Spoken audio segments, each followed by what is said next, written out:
Hi there, I'm here to show you how to do the running stitch today. The running stitch is the most basic stitch, and it is also the basis for many of the other stitches that we do in embroidery. So you're going to want to start with your needle threaded and a knot tied at the end of your thread.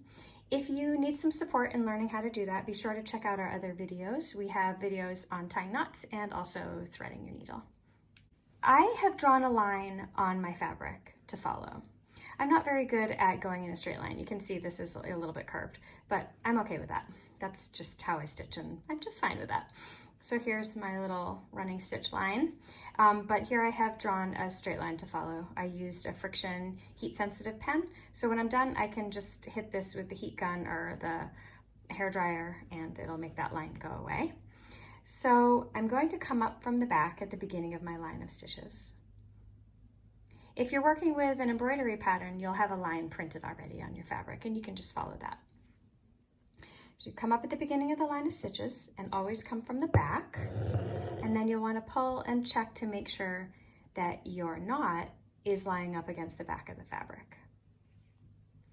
And then you're going to go back down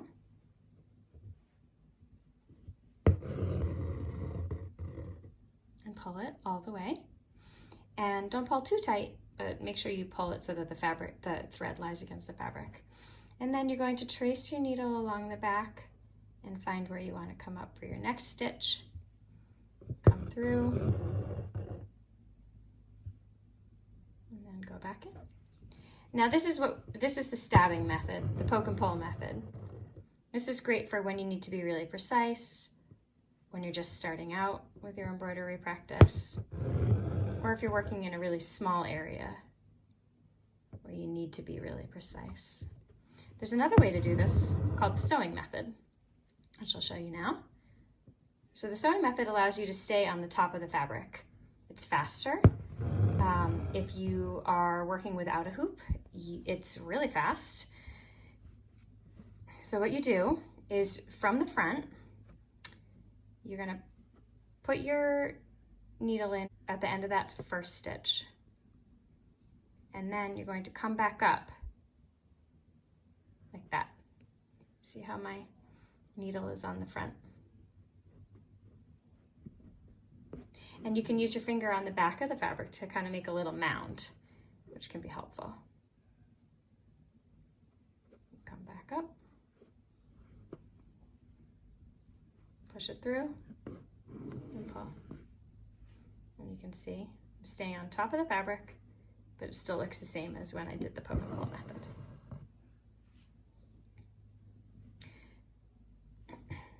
Kind of went off my line there. So that's what I was saying before. If you need to be really precise, the poke and pull method is probably your best bet.